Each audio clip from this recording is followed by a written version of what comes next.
Salam aziz dostlar. Bugün Can Azərbaycanımızın ayrılma hissəsi olan doğma diyar Naxçıvanımızı sizə tanıtacağım. Hər fəsildə olduğu kimi Naxçıvanımızın qışı da gözəldir. Yəqin ki, doğru açıqlanan bilirsiniz ki, Naxçıvan Azərbaycanın ən soğuk yerlərindən biridir. Görürsünüz, hər tərəf qardır. Ağırpəyə bürünüb.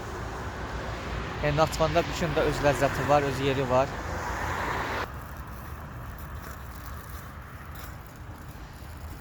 Hələ bura Naxçıvan şəhərinin mərkəzidir belədir.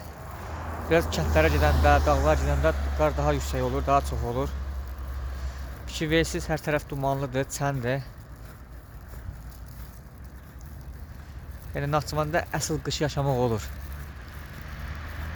Fikir verirsiniz, axşam o qədər soyuq olub ki, şaxta olub ki, maşınların altında buz saxımları var, bütün maşınların.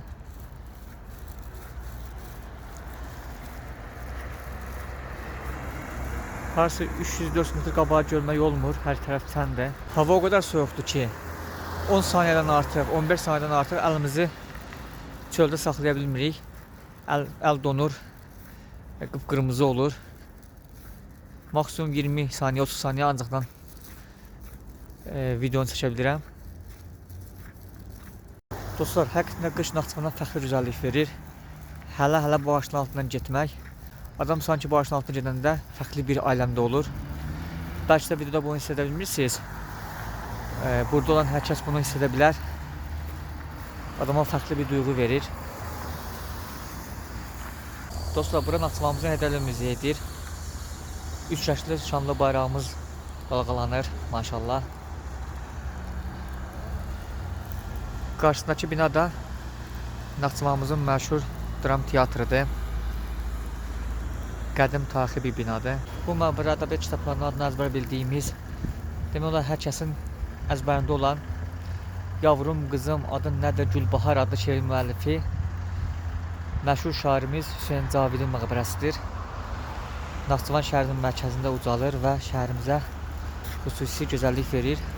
Allah məşhur şairimizə rəhmət eləsin, yeri cənnət məkan olsun inşallah.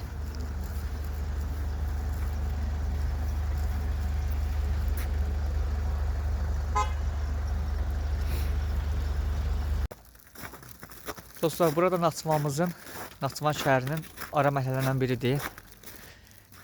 Yəni, gördüyünüz kimi Naxçıvan müasirliklə qədimliyi özündə birləşdirən möhtəşəm bir şəhərdir.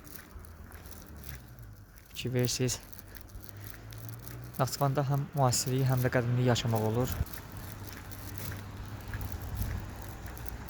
Bu gördüyünüz ağaçlıq yer Naxçıvanımızın qədim böyük bağıdır. El arasında böyük bağ kimi adlanır, amma rəsmi adını bilmirəm. Bütün Naxçıvan əhalisi cavanından böyüyünə, qocasına hamısı gəlib burada istirahət edir. Çox qədim bir bağdır. Babamın babasının dövründən qalan bir bağdır. Bir bağın gözəlliyinə baxın, maşallah.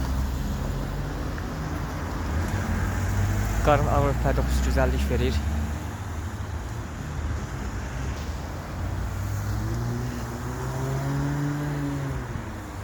Bu ağaçların çoxunun varsa 100, 200, 300 yaşları var.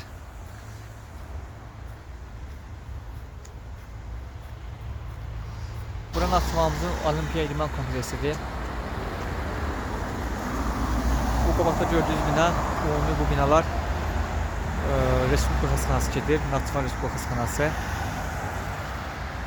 Son olaraq Naxçıvanımızın haqqında qışı da, yayı da, yazı da, payızı da ayrıca gözəldir. Hər fəslin Naxçıvanda bir gözəlliyi var. Bu dəqiqə Naxçıvan mərkəzdə -6 dərəcə soyuqluq var.